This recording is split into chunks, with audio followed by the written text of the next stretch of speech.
The break room erupts in noise until the CEO walks in. Conversations die mid-sentence. Forks freeze halfway to mouths. Chairs stop moving. Every eye snaps toward the tall, cold-faced man whose presence alone feels like a warning. Dae-shik doesn't look left or right. He walks straight toward the small table in the corner, the one nobody ever sits at, the one where Amara quietly eats her lunch every day, head down, earbuds in, pretending she doesn't exist. Today, she's eating Jollof rice, plantains, and peppered chicken.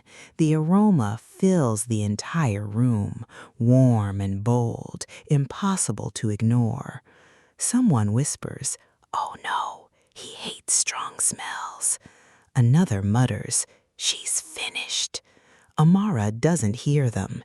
She's too focused on her food, too used to being invisible. But she notices the sudden silence. She looks up, and her spoon slips from her fingers. The CEO is standing right in front of her. His voice is calm, deep, unreadable. "Is this your lunch?" She nods slowly, unsure if she should speak. He stares at the food, stares at her, stares at the food again. Someone gasps. Another whispers, "If you're watching this, you better like and subscribe, because what happens next, nobody was ready." Dae-shik pulls out the chair across from her and sits down. Amara's breath catches. "Sir, I didn't know." "May I join you?" he asks. Her heart thunders. "Yes, of course." He picks up her spoon, and scoops a bit of Jollof rice. The entire room leans forward. He tastes it. His expression softens instantly. He takes another bite, and another, and another. He doesn't stop until the plate is empty. Amara watches him stunned. "You liked it?" He stands abruptly. "Bring more tomorrow." He walks out without another word. The room explodes. "You fed him. He never eats with anyone. Amara, what did you do?" She shakes her head, overwhelmed. I didn't do anything." But she feels something strange in her chest, a spark, a shift, a question she can't answer. The next day, he's already waiting for her at lunch. He sits before she even opens her lunchbox. "What did you bring today?" he asks. Fried rice and suya." He nods. "Good." He eats everything again. No hesitation, no expression, except the faintest hint of satisfaction. Coworkers whisper from across the room, "What's happening to him? Is it her food? Is it her?" Amara tries not to listen. She focuses on her meal, but she can feel his eyes on her, not in a creepy way, but in a curious, gentle way, like he's trying to understand her without scaring her. After lunch, he stands. "Same time tomorrow." She nods, unsure what else to say. The pattern continues. Every day he shows up. Every day he eats with her.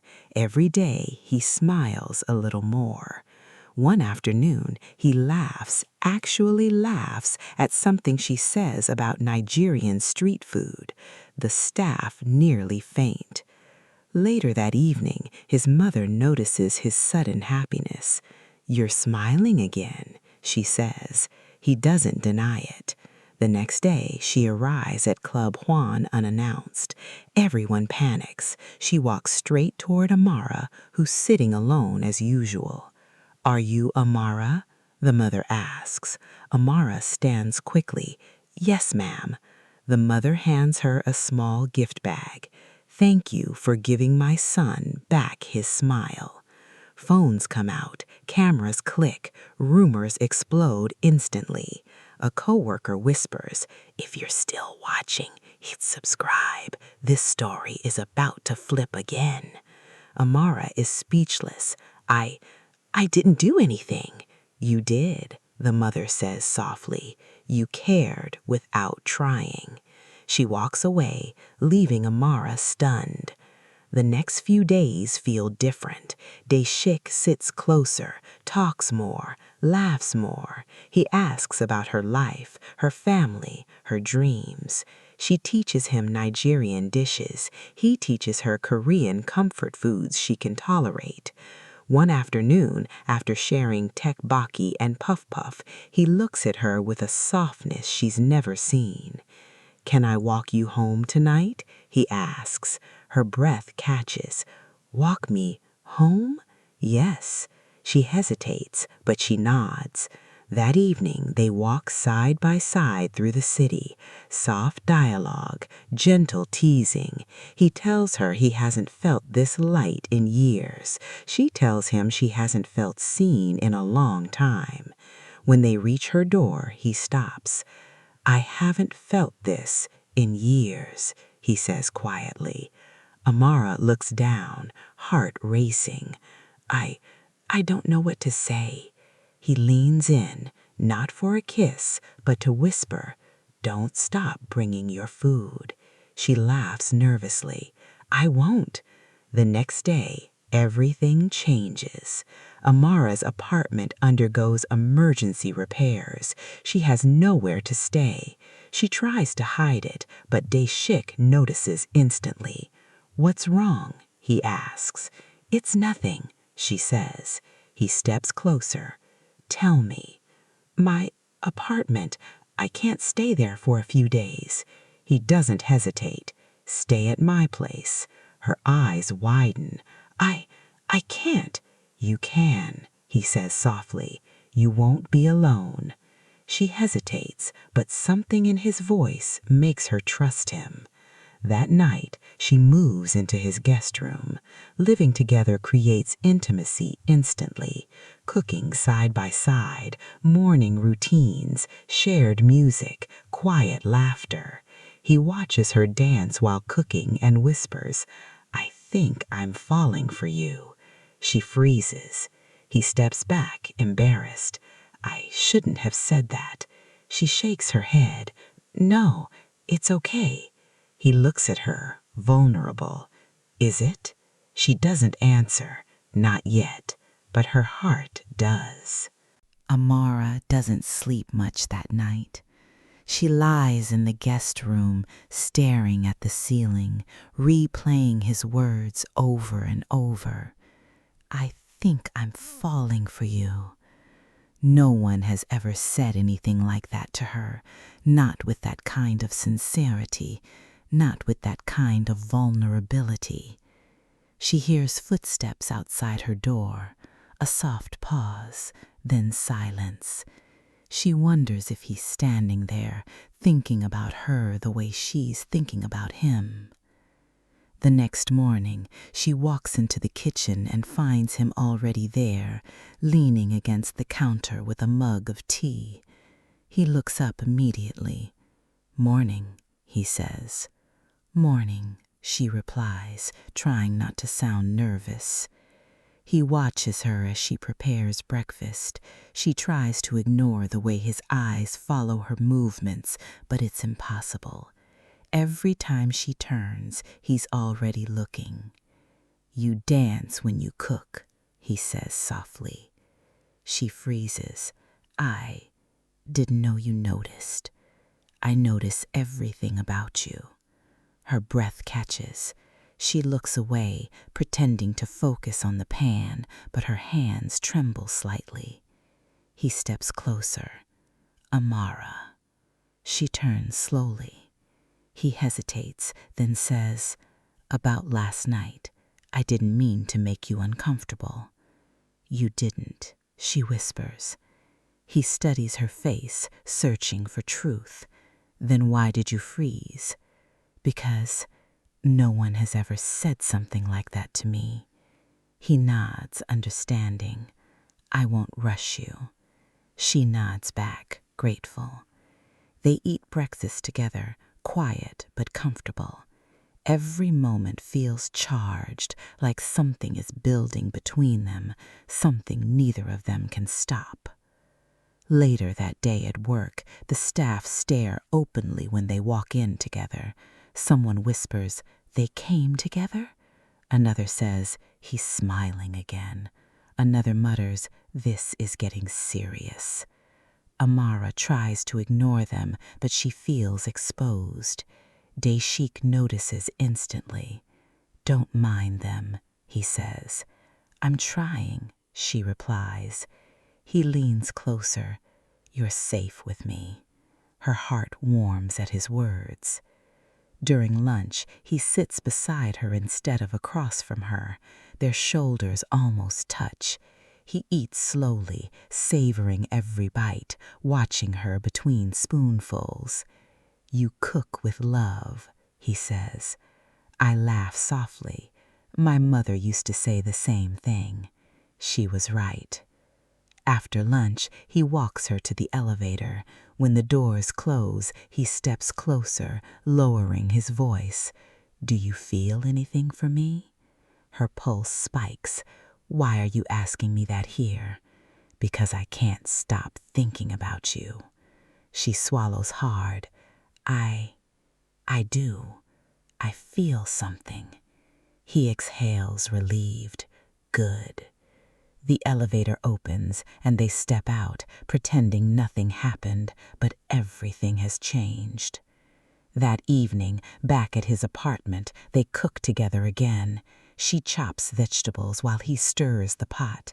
Their hands brush occasionally, sending sparks through both of them.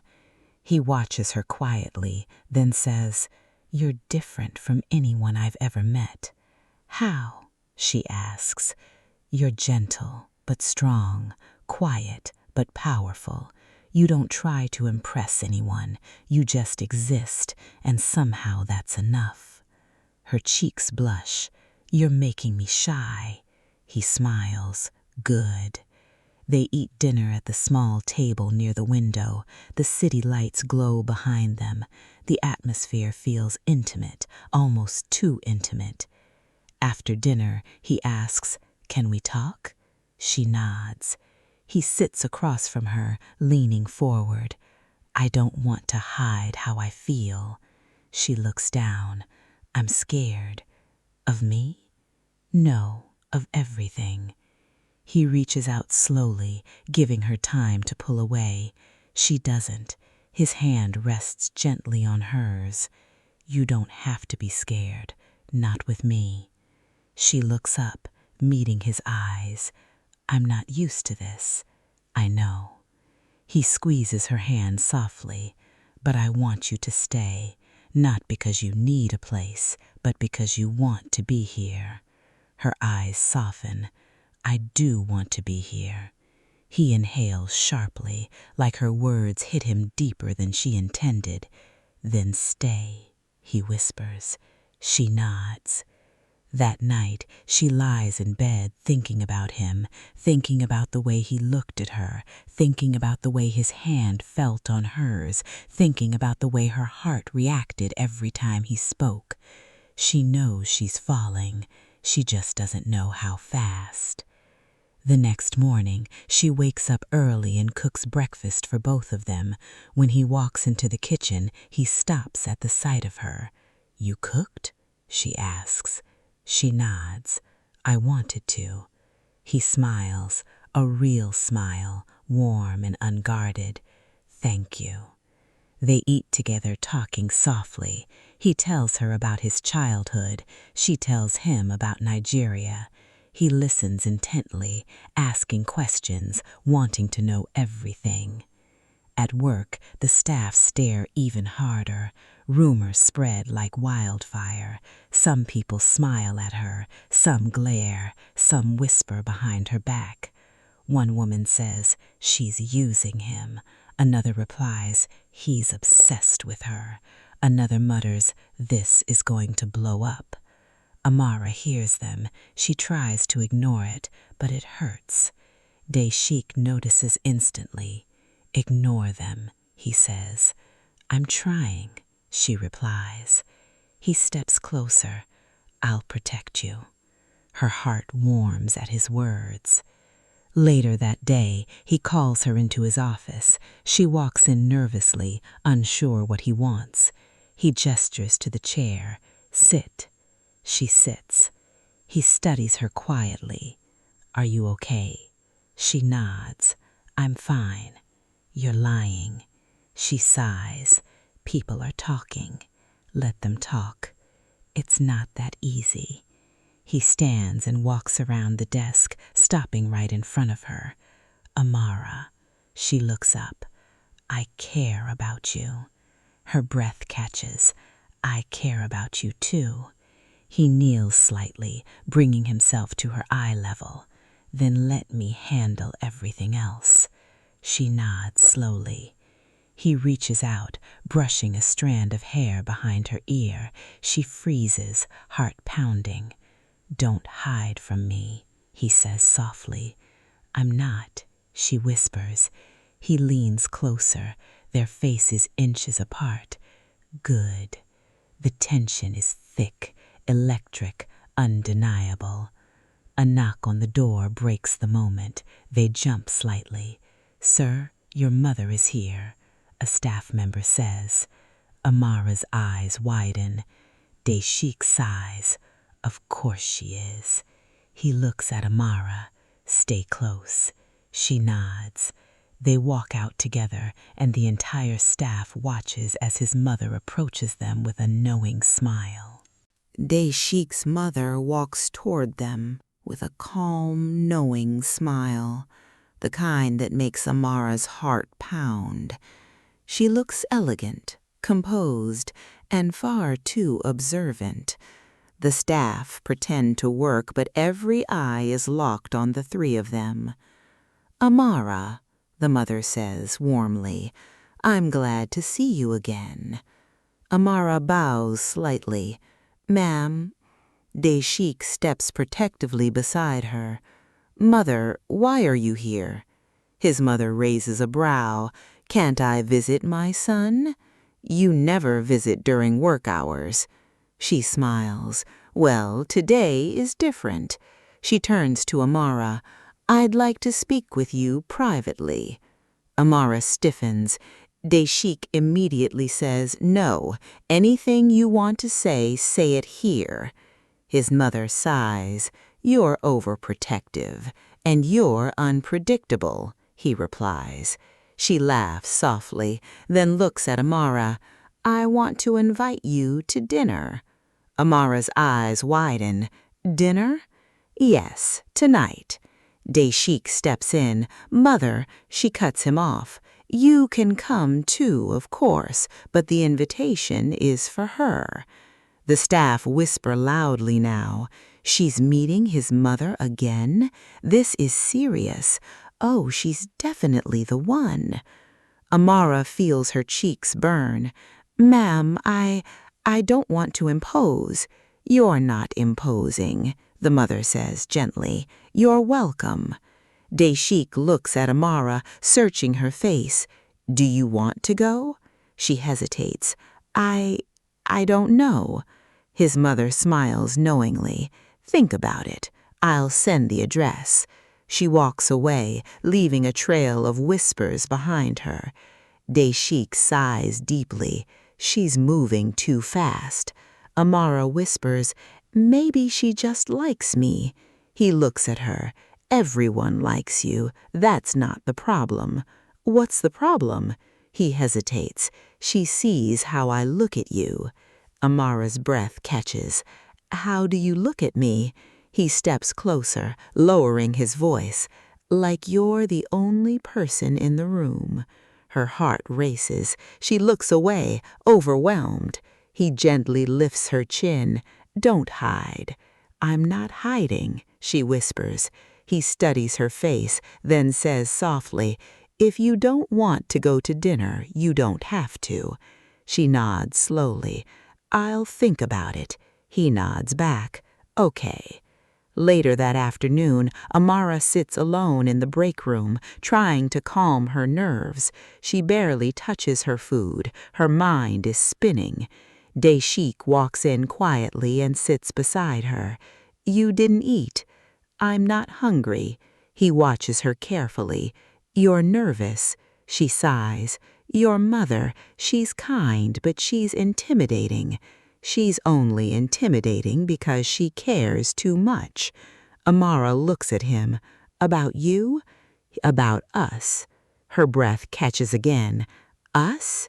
He nods. "Yes, us." She looks down at her hands. "I don't know what we are." He leans closer. "We're something, and I don't want to lose it." She swallows hard. "I don't want to lose it either." He exhales, relieved. "Then let's take it one step at a time." She nods. He reaches out and gently takes her hand. She doesn't pull away. His thumb brushes her skin softly, sending warmth through her entire body. "Come to dinner," he says quietly. "Not for her, for us." She looks up, meeting his eyes. "Okay." He smiles, small but real. "Good." That evening they leave work together. The staff stare openly, whispering louder than ever. She's going home with him again? They're definitely dating. This is going to break the internet. Amara tries to ignore them, but she feels exposed. Daeshik notices and steps closer, shielding her slightly with his presence. "Don't mind them." "I'm trying. You're doing well." They reach his car. He opens the door for her. She gets in, her heart pounding. He walks around and sits beside her, starting the engine.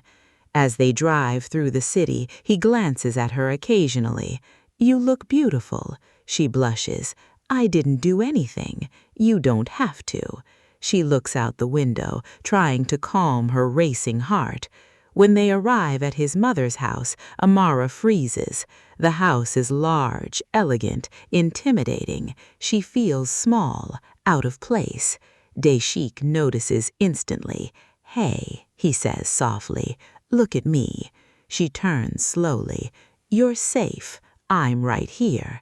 She nods, breathing slowly.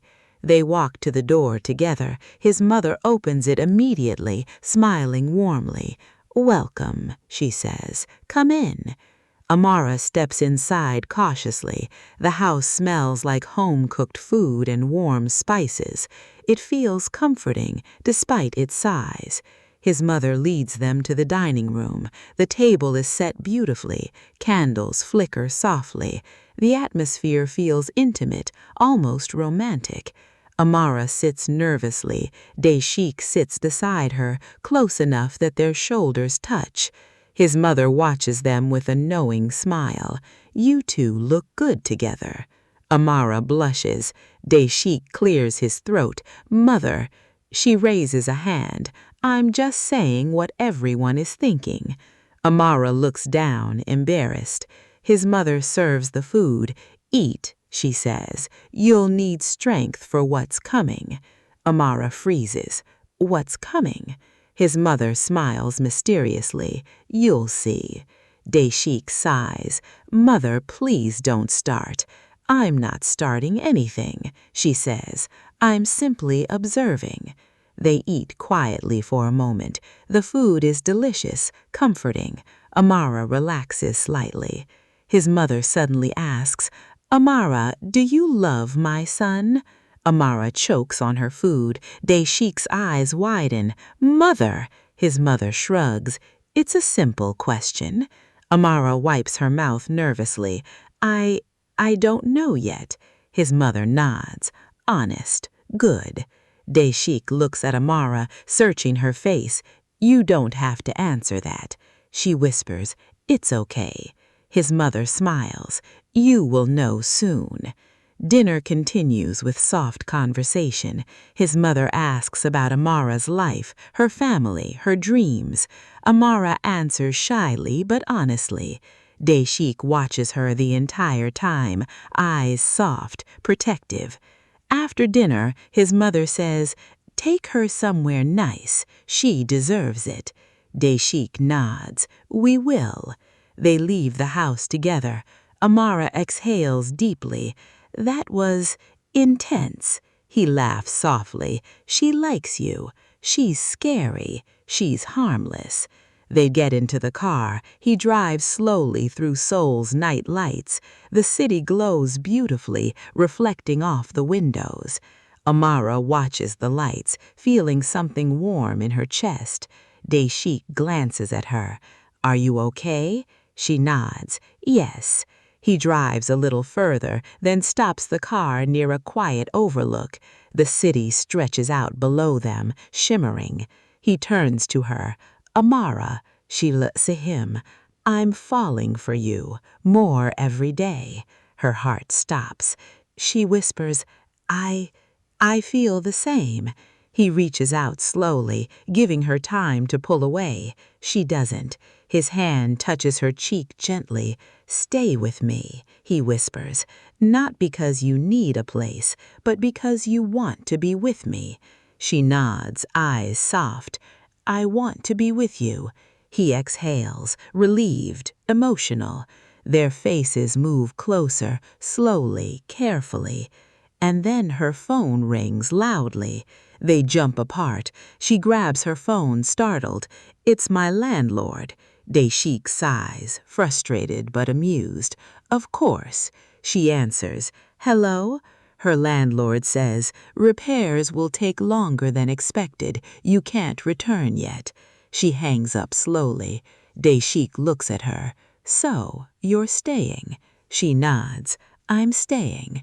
He smiles, warm, emotional, full of meaning. Good, he whispers. Living with Daeshik becomes a rhythm Amara never expected. Every morning she wakes to the soft sound of him moving around the kitchen.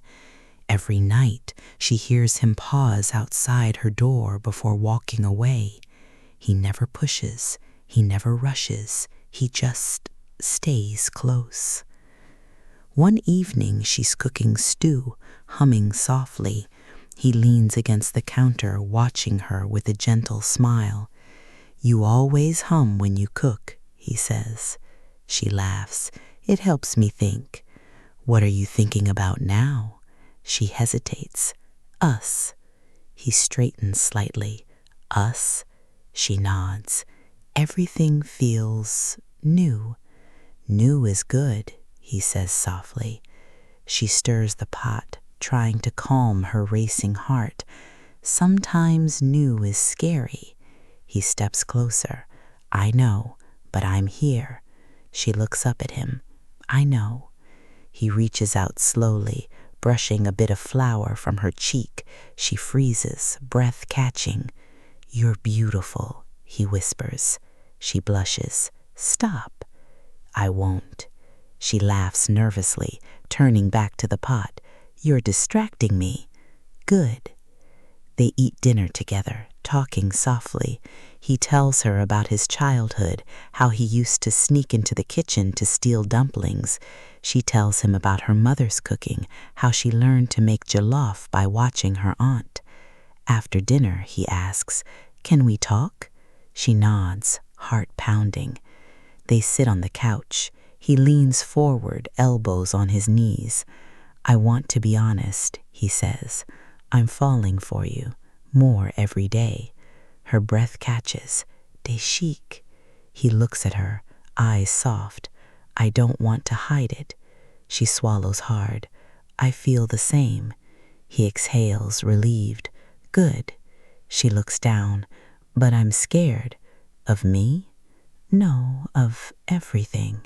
He reaches out slowly, giving her time to pull away. She doesn't. His hand rests gently on hers.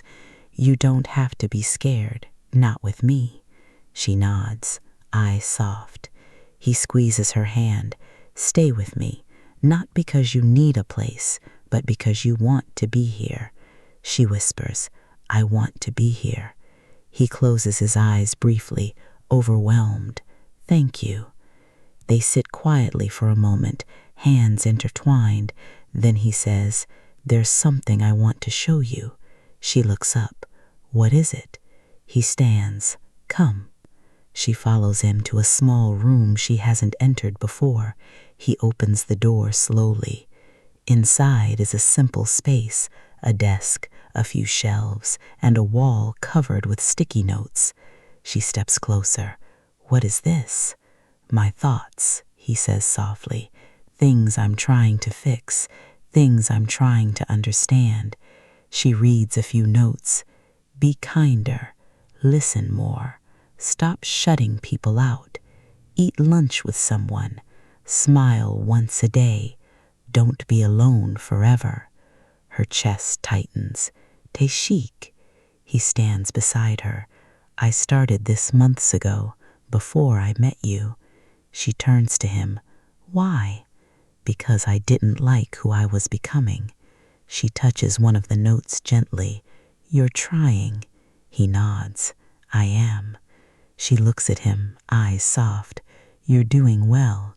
He smiles. Smile, but real. Because of you. She blushes. Don't say that. It's true. She looks at the wall again. Can I add something? He nods. Anything. She picks up a pen and writes on a blank note. Let someone love you. She sticks it on the wall. He stares at it, emotional. Imara. She steps closer. You deserve it. He looks at her, eyes shining. Do you mean you? She nods slowly. Yes. He inhales sharply, like her words hit him deeper than she intended. He whispers, I'm trying. She smiles softly. I know. He reaches out, brushing her cheek gently. Thank you. She leans into his hand. You're welcome. They stand there quietly, the room filled with soft emotion. Later that night, they sit on the couch again. He leans back, relaxing for the first time in days. She rests her head on his shoulder. He freezes for a moment, then relaxes, letting his arm wrap around her gently. You're warm, she says softly. He laughs quietly. You're comfortable. She smiles. Good. They sit like that for a long time, the silence soft and peaceful.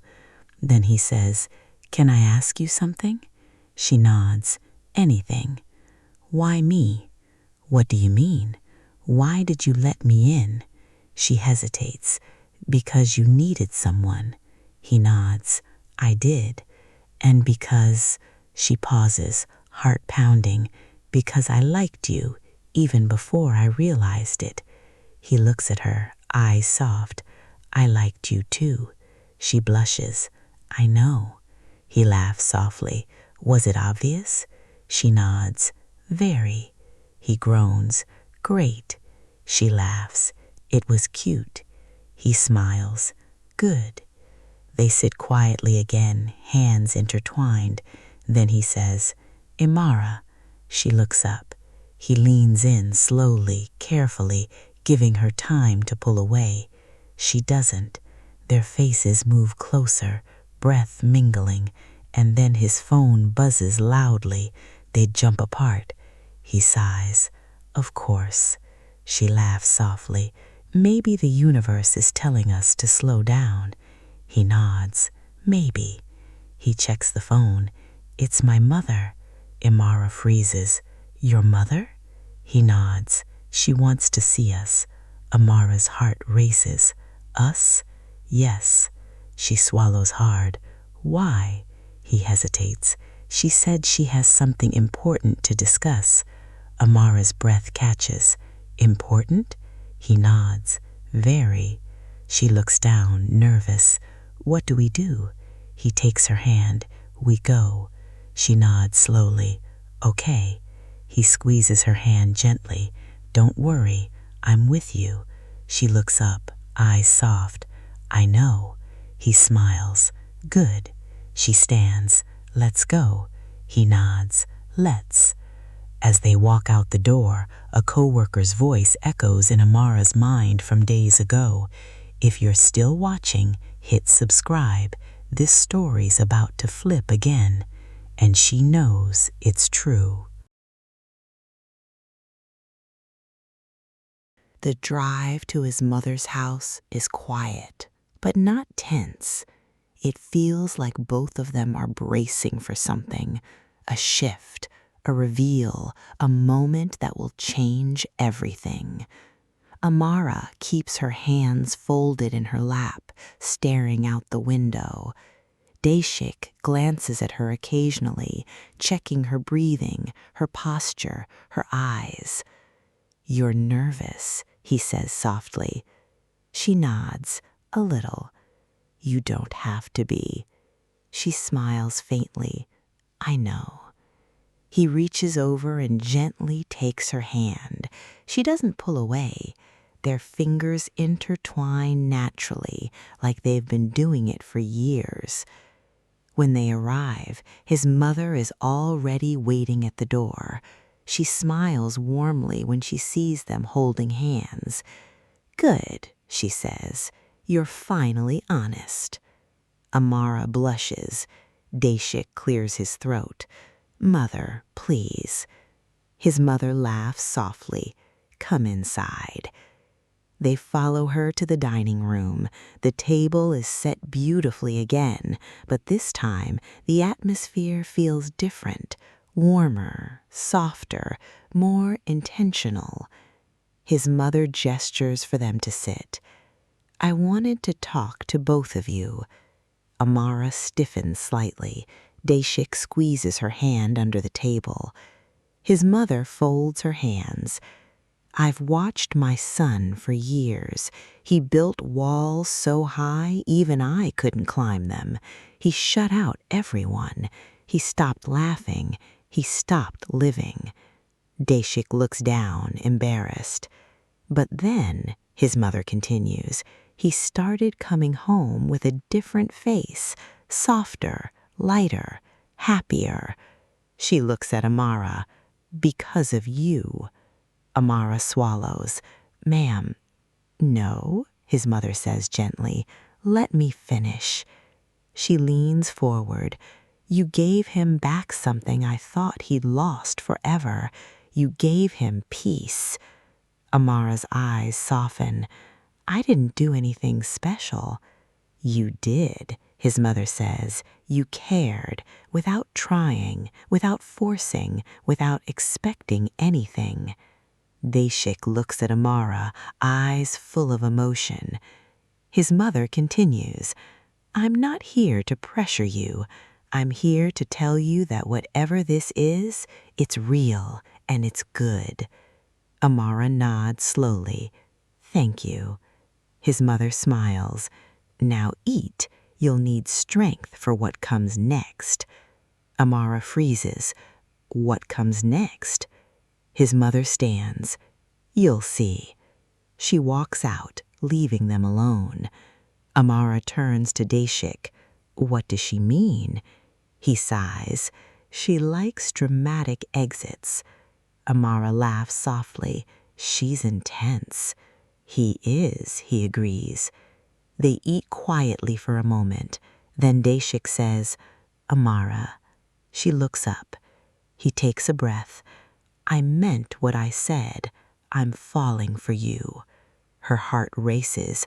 "I know." He reaches out, brushing her hand gently. "I don't want to rush you.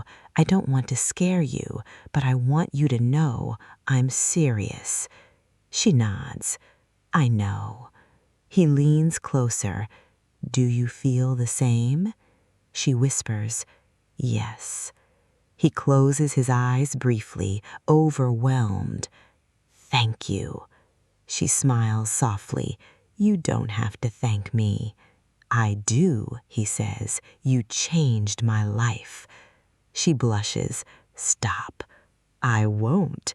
She laughs quietly. "You're impossible." He smiles. "Good." After dinner, they leave the house. His mother watches them from the doorway, smiling knowingly. As they drive through Seoul's night lights, Amara rests her head against the window. The city glows beautifully, reflecting off the glass. Daeshik glances at her. Are you okay? She nods. Yes. He drives a little further, then stops the car near a quiet overlook, the same one from before. He turns to her. Amara. She looks at him. He takes her hand gently. I want to build something with you. Her breath catches. Build what? A life, he says softly.